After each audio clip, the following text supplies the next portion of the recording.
Hello students, class 10th mathematics chapter 9 some applications of trigonometry कर रहे हैं, right. NCERT book से question कर रहे थे, आज फिर हम लोग क्वेश्चन करेंगे, ठीक है। तो एनसीईआरटी बुक आपने पहले से साथ में रखा होगा, देखिएगा। एनसीईआरटी बुक में हमारे पास एक्सरसाइज है 9.1 क्वेश्चन नंबर 15। मैं यहां से रीड करता हूं। A straight highway leads to the foot of a tower, ठीक है। यहां पर एक टावर है and this is straight highway. ये एक हाईवे है जो इसके फुट पे आ रहा है ना, एक रोड है और हम मान रहे हैं कि रोड इसके फुट पे खत्म हो रहा है, इस तरह से एज्यूम कर रहे हैं। क्वेश्चन में ऐसा ही बोल रहा है, a road is led to the foot of the tower. ये टावर है, इसके फुट पे है, ठीक है। यहां पर आकर मिल रहा है, a man standing at the top of a tower observes a car eight an angle of depression of 30 degree. अब यहां पर एक बंदा है, इसको नाम दे दिया मैंने पॉइंट ए और बी। तो यहां पर एक बंदा खड़ा हुआ है, ये टावर है, ये टावर का बॉटम, ये टॉप पर है। यहां से वो देख रहा है इस रोड पर एक कार आ रही है, तो दैट मीन्स अगर वो टावर के टॉप पे खड़ा हुआ है और नीचे रोड पे देख रहा है, तो मतलब अपने हेड लेवल से नीचे आएगा, और अगर हेड लेवल से नीचे आएगा तो क्या बनेगा, एंगल ऑफ डिप्रेशन, ठीक है। तो हम यहां पर मान लेते हैं, इस डॉट को हमने मान दिया कि ये पर्सन है, ये हॉरिजॉन्टल लाइन, ठीक है, राइट। अब आप देखो, अगर वो टॉप पे है तो सीधा देखना चाहिए, सिंस उसको कार देखना है तो उसने अपनी आईज को डिविएट किया नीचे की तरफ, ओके। कितना डिविएट किया उसने, ठीक है, उसने डिविएट किया 30 डिग्री, ओके, 30 डिग्री, राइट। मतलब अपनी आईज को उसने 30 डिग्री नीचे शिफ्ट किया। बस में आ रही है, ठीक है, फाइन। तो उसको यहां पर एक कार दिखी सी पॉइंट पे, इतना क्लियर है। पर हमें पता है, ये वाली बात तो समझ में आ गई। अब हमें पता है angle of depression equals to angle of elevation, alternate interior angles, तो ये भी क्या हो जाएगा 30 डिग्री। आगे चलते हैं, फिर क्या बोल रहे हैं, which is approaching the foot of the tower with a uniform speed. और ये जो कार है वो इस तरफ आ रही है, फुट ऑफ द टावर इस तरफ आ रही है with a uniform speed, okay. 6 seconds later the angle of depression of the car is found to be 60 degree. अब ये कार इस तरफ आ रही है, okay, right. And after 6 seconds हमने माना कि कार की पोजीशन ये है, राइट, इस वक्त ये है। तो अगर यहां पर जो पर्सन है वो इस कार को इस पोजीशन पे देखता है, तो एंगल ऑफ डिप्रेशन कितना बन रहा है, 60 डिग्री, राइट। इधर देख रहा था तो 30 डिग्री है, जब इधर देख रहा है तो क्या आ रहा है, 60 degree. Angle of depression equals to angle of elevation. तो इस तरह से यहां पर क्या आ गया, ये 60 डिग्री। कार को यहां से यहां तक पहुंचने में लगा 6 सेकेंड्स। आगे पढ़ते हैं, find the time taken by car to reach the foot of the tower from this point. तो यहां से यहां तक पहुंचने में 6 सेकेंड लगा। अब आपसे बोल रहे हैं कि इस पॉइंट से टावर के बॉटम तक पहुंचने में, यहां से यहां तक पहुंचने में कितना टाइम लगा, ये आपको यहां पर निकालना है, ठीक है। क्वेश्चन में फिगर गिवन नहीं है, हमने बनाया है, ओके, फाइन।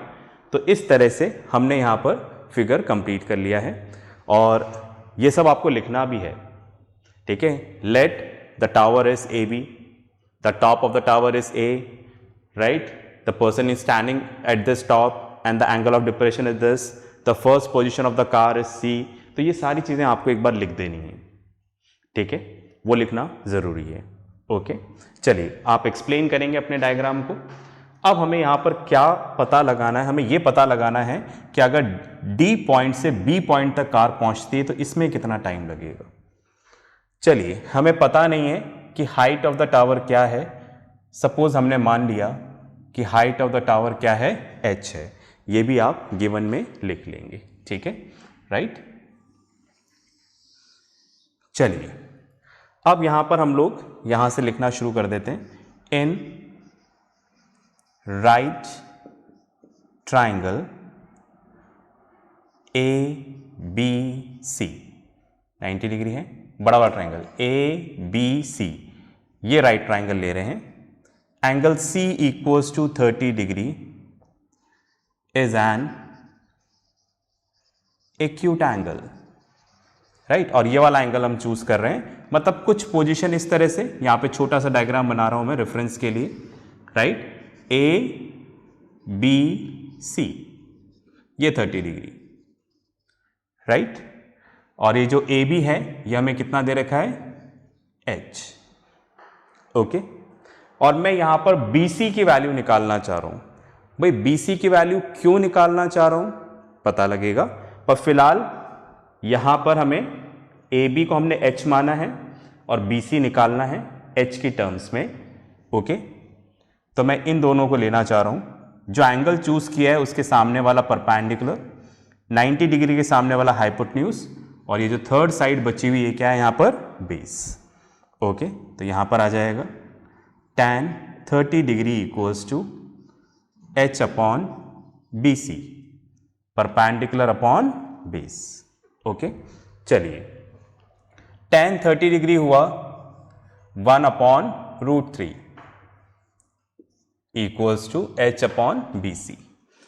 tan 30 डिग्री की जगह मैंने लिखा 1 अपॉन √3, क्रॉस मल्टीप्लाई, ये इससे मल्टीप्लाई होगा, ये इससे होगा, तो बी सी इक्वल्स टू कितना आ जाएगा, √3h, मेक इट एज 1, ठीक है। तो मैंने BC निकाला, BC समझ रहे हैं ना, BC यहां से लेके यहां तक, ये कितना है, √3h, छोटा लिखा है, नहीं दिख रहा है तो मैं मुंह से भी बोल रहा हूं, ठीक है, राइट। आप वर्ड्स के साथ भी कोऑर्डिनेट करें। BC ये पूरा का पूरा कितना है, √3h, हमने यहां पे फाइंड आउट किया। करना क्या चाह रहे हैं अभी क्लियर होगा, मैं बताता हूं आपको। चलिए अब हमने उसी तरह से दूसरा राइट ट्राइंगल लिया।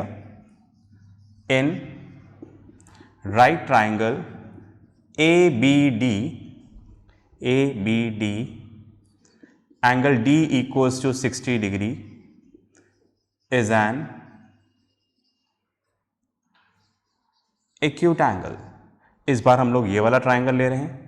फिर यहाँ पर एक छोटा सा ट्राइंगल बना देते हैं रेफरेंस के लिए। ABD ये 90 डिग्री है, ये वाला एंगल 60 डिग्री, इसके सामने वाला ये हम हाइट मान चुके हैं ऑलरेडी, तो 60 डिग्री के सामने वाला परपेंडिकुलर, और ये क्या हो गया, बेस। यहां पर हमें BD की वैल्यू निकालनी है, किसकी टर्म्स में, h की टर्म्स में। क्यों, अभी पता लग जाएगा, ठीक है, राइट। तो हमने यहां पर लिया tan 60 degree equals to h upon BD, perpendicular upon base. tan 60 degree कितना होता है, √3, tan 60 डिग्री की जगह √3, h अपॉन BD, राइट। इसके नीचे कुछ नहीं है तो 1, क्रॉस मल्टीप्लाई कर लेते हैं, तो ये इधर आकर मल्टीप्लाई हो जाएगा, √3 into BD equals to h, √3 इधर जाकर डिवाइड हो जाएगा, क्योंकि मुझे BD की वैल्यू निकालनी, राइट। BD की वैल्यू निकालने के लिए BD अकेला एक तरफ होना चाहिए, बाकी सब अपोजिट साइड में होनी चाहिए। अब इसको रैशनलाइज करना है हमें, ओके। तो हमने इसको ऊपर नीचे किससे मल्टीप्लाई कर दिया, √3 से, तो BD इक्वल्स टू कितना आ जाएगा, न्यूमरेटर न्यूमरेटर से मल्टीप्लाई होगा, डिनोमिनेटर से मल्टीप्लाई होगा, तो यहां पर आ जाएगा BD equals to √3h, √3 into √3 क्या होगा, 3, ठीक है। तो इस तरह से हमने BC भी निकाल लिया एंड BD भी निकाल लिया, ठीक है। अब इससे करना क्या है, आप पॉज करके लिखो, फिर आगे बात करते हैं। चलिए आपने लिख लिया होगा, मैं यहां से इसको रब कर देता हूं, डायग्राम रब नहीं करता मैं, क्योंकि यही हमारे लिए रेफरेंस है। ठीक है, हमें बार बार हो सकता है इसका रेफरेंस लेना पड़े। ठीक है, ओके। और यहाँ पर कुछ वैल्यूज़ हमें चाहिए होंगी। ओके, तो मैं एक बार लिख देता हूँ फिर रब कर दूंगा। जैसे BC ये √3h है और BD यहाँ से यहाँ तक BD। ओके, ये कितना आया है? ये आया है √3h/3। ठीक है, ये 3 लिखा हुआ है। ठीक है, अगर क्लियर नहीं हो तो दोबारा लिख रहा हूं यहां पर, ये थोड़ा छोटा लिखा है। BD कितना आ रहा है? यहां से यहां तक √3h/3। ठीक है, अब इसको रब कर सकते हैं, मेरे पास थोड़ा रेफरेंस हो जाएगा ये। ओके, चलिए जी। ओके, अब इसका करना क्या है? मैं रब कर रहा हूं, आप 2 मिनट सोच सकते हैं, वीडियो को पॉज करके भी आप सोच सकते हैं कि मैं करना क्या चाह रहा हूं, है ना? सोचिएगा जरूर। Okay, it is must. चलिए जी, अब मैं ये वाली डिस्टेंस निकालना चाह रहा हूं CD।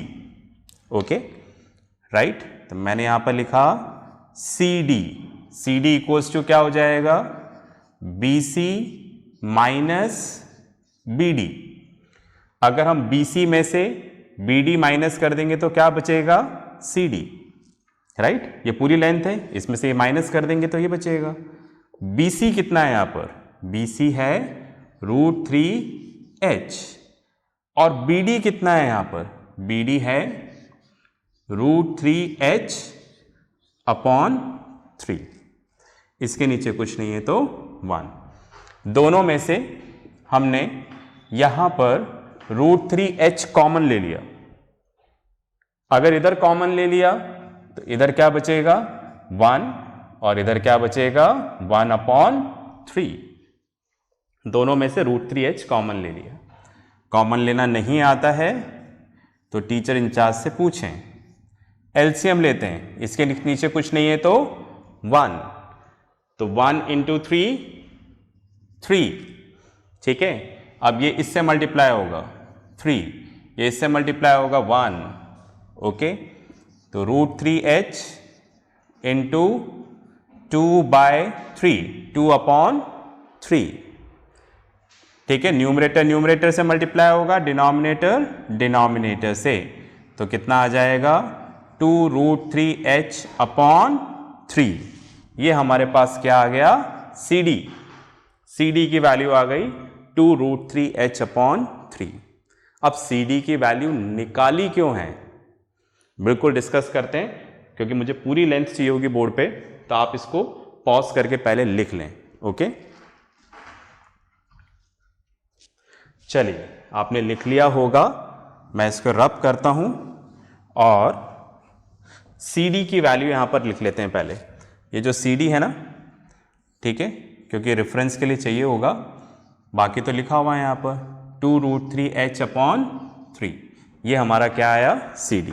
अब मैं इसको रब कर देता हूं, ठीक है, ताकि हम लोग अपना क्वेश्चन आगे कंप्लीट कर सकें। ठीक है, चलिए अब देखिएगा, यहां पर देखें आप, हमें पता है कार को पहली बार हमने C पॉइंट पे स्पॉट किया। Now the car is moving towards the foot of the tower. वो इस तरफ कार मूव कर रही है और इस पॉइंट से इस पॉइंट तक आने में कार को कितना लगा? 6 सेकेंड्स लगा। यहां का टाइम पता है हमें, मतलब कार यहां से यहां तक पहुंचने में 6 सेकेंड्स ले रही है, यह हमें दे रखा है। तो हमने यहां से यहां तक का डिस्टेंस निकाल लिया, समझ रहे हैं? मतलब C से D तक जब कार पहुंची तो इसका टाइम हमें पता है 6 सेकेंड्स है, और C से D तक मतलब इस पोर्शन का डिस्टेंस भी हमें पता है। मतलब हमें डिस्टेंस भी पता है और हमें टाइम भी पता है। राइट, मैं लिख देता हूं बोर्ड पे, ठीक है। टाइम थोड़ा छोटा लिखना पड़ेगा प्लीज, है ना, आप थोड़ा सा एडजस्ट करिएगा, या मैं इसको यहां से शुरू कर दूं, आप समझ जाएंगे शायद। यहां से कर देता हूं ताकि स्टेटमेंट की लेंथ मिल जाएगा मुझे। ठीक है, राइट। Time taken bye